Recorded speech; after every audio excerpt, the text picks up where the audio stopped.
Hey guys, what's going on? Welcome back to another video. So first of all, if you're new to this channel, welcome.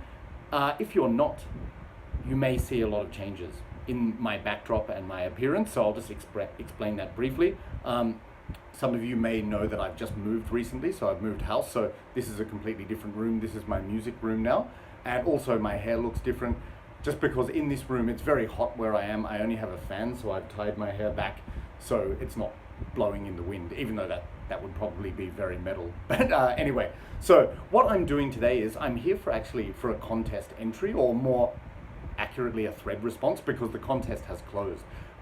This was a contest put out by a guy called Be Cool or Podcast Out, and to celebrate reaching 666 subscribers, he's put on a little contest. However, he did say once he reached 1,000 subscribers, he was cutting off eligible entries, so he's already achieved that, so congratulations. But I just thought, like Mark from Wandering Souls webzine said, it's just fun to enter competitions and give responses, so I'm just doing it for the fun of the entry because I think it was a really good idea.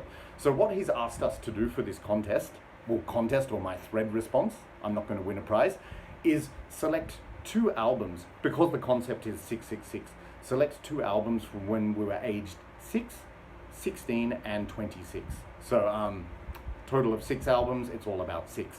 Alright, so for me that's easy because I'm well over 26, so some of you may wonder how old I am. The channel name gives it away. No, I'm not 79 years old, but I was born in 1979. So yeah, very easy for me. So select, first of all, talking about 2 albums which came out when I was 6 years old.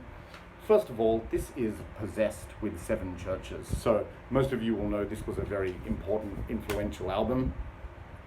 Some would argue it was the first death metal album. That's a subject of debate. Basically, this is nasty, guttural thrash metal, and for my money, Death was the first official full-blown death metal band, but these guys were like the godfathers of death metal, because it was when thrash metal, what they did with thrash metal was made it dirtier and heavier, and especially with Jeff Becerra's guttural vocals, it was, if you like, the bridge between thrash metal and death metal, in my book. So yeah, great album. Obviously I wasn't listening to this when I was 6 years old. I don't think many 6-year-olds were in 1985, but yeah, the first time I heard about this band, I heard the Cannibal Corpse cover of The Exorcist when I was about 14. I really liked that song. Then I bought this a few years later when I was in Europe, but this is such a brilliant album, like you know, shredding guitar solos from Mike, and just brilliant vocals, great evil songs. It really is setting new standards for extreme metal. So it's sort of, as I said, they're the godfathers of death metal, in my opinion. Possessed, and then Death was the first death metal band.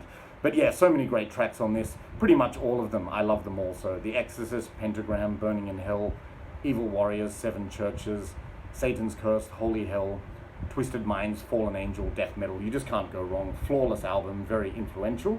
Released in 1985, that's Possessed with 7 Churches.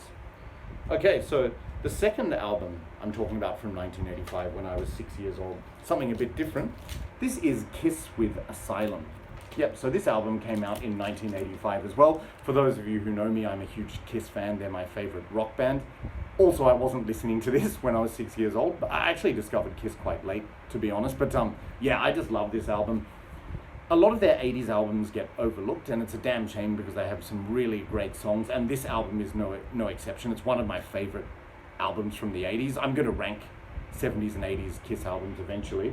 But yeah, this is when they had, you see the lineup, Vinnie Vincent had left the band, and he was replaced by Bruce Kulick on lead guitar, Eric Carr on drums, and then Paul and Gene, of course. But yeah, this was sort of like going towards hair metal, 80s heavy metal territory, but still retaining the Kiss sound. But like so many brilliant songs on this. Again, there's no bad songs on this album. The big hit from it was Tears Are Falling, which is a good song, but I think the other songs are much better, a lot of them. Like King of the Mountain, Any Way You Slice It. Oh, the other hits were Who Wants to Be Lonely and All Night, which are great. Also, yeah, Trial by Fire, that has a kind of AC/DC vibe. I'm Alive is great. Love's a Deadly Weapon. Yeah, Radar for Love, that's got a kind of Led Zeppelin, Black Dog vibe.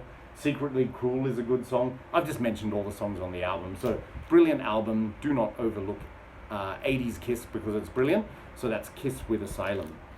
Okay, so they're the 2 albums from when I was 6 years old. Now going to when I was 16 years old.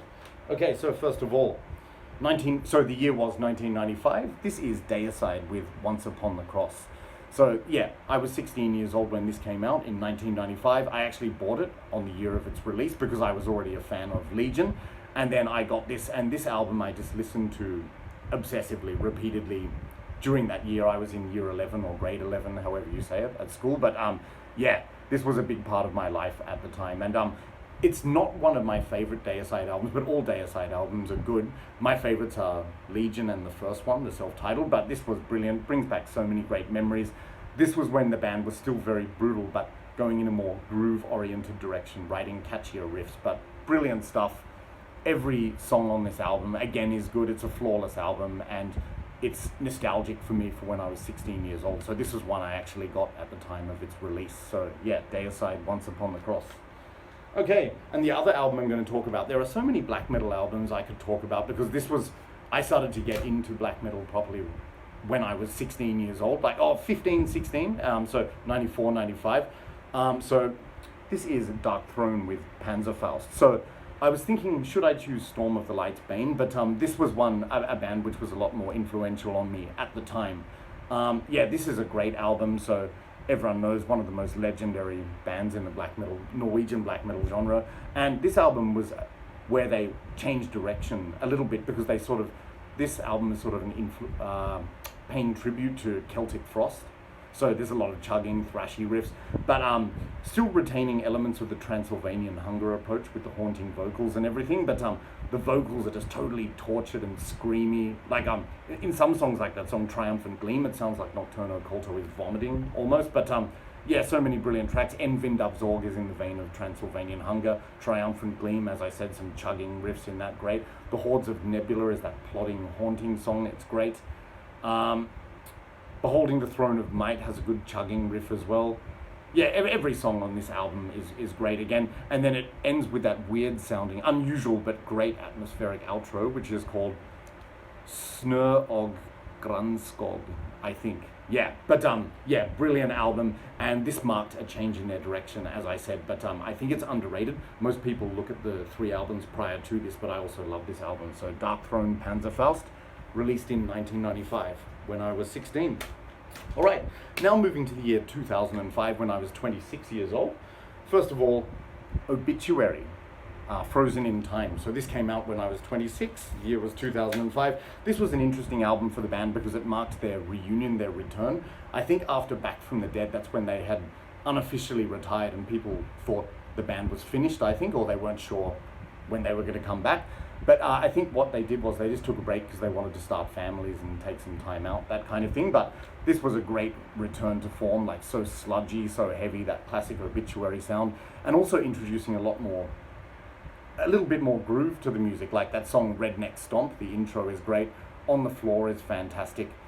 I think the other songs I really liked were Denied and Lockjaw, but again, the whole album is fantastic. So a bit like AC/DC, if you know the Obituary sound, you would have loved this when they came back with this in 2005 because it was that classic Obituary sound. So, and as I said, it was their reunion album, so quite important as well. So Obituary with Frozen in Time. Now, the other album I'm going to show from 2005, when I was 26, a fantastic black metal album, one of my favorites of all time. This is Satanic Warmaster with Karelian Satanist Madness. And I'll be honest, I've been a black metal fan since I was about 15 years old. I only discovered this one quite late, to be honest, because it's just, you overlook something sometimes, but shame on me because this is absolutely brilliant. You've heard me talk about this one before, but it's sort of inspired by the second wave of black metal, particularly from the Scandinavian scene, with elements of bands like Darkthrone, Burzum. There's some keyboards, there's some atmosphere, but just the rawness. It's a pretty lo-fi album, but just like, I've said this before, Werewolf, the main guy behind this project, he's just so talented, a genius riff master, and he wrote so many great songs on this. Like, every track is brilliant, so I won't go on about it because I want to keep this video relatively short, but if you love black metal and you haven't heard this album, do yourself a favor and listen to it. It's just great, that sort of like raw, harsh, atmospheric black metal. And yeah, probably my favorite songs on this, even though there are no bad tracks, would be the opening track, which has got some like folky Finnish keyboard melodies. Also the title track, Karelian Satanist Madness. My Kingdom of Darkness is one of the most anthemic satanic warmaster songs, I think, and perhaps my favorite song on the album is the last track, Blessed Be the Grim Art, which is sort of like, I would say that's sort of like a black metal equivalent of Manowar or something like that with the keyboards. It's very atmospheric. There's no guitars. It's just keyboards and vocals, but just so grim and majestic. It's brilliant. So this one came out in 2005, and in my opinion, it's one of the best black metal albums of all time. So that's Satanic Warmaster with Karelian Satanist Madness. Okay, so that's it, guys. That concludes the 2 albums from each of those years when I was 6, 16, and 26. I hope you enjoyed the video. As I said, if you're new, welcome. And if you're an existing subscriber or follower, thanks for continuing to watch. Sorry about all the sudden changes with the backdrop, my hair, and all this stuff. But yeah, I just really wanted to get this video out because I thought it was a fantastic idea on behalf of Be Cool or Podcast Out. So as I said, I know I'm not eligible for the competition, but I just wanted to do it because I thought it was a cool and fun idea. So keep up the good work. And as for you guys, thanks very much for subscribing. If you're new and you haven't subscribed, please consider doing so. And for everyone else, I really appreciate your support as well. So I'll be back again soon. I've got quite a few ideas for future videos, so there's plenty to come. So hope you stick around for that. So in the meantime, take care, stay safe, and I'll talk to you soon. Cheers.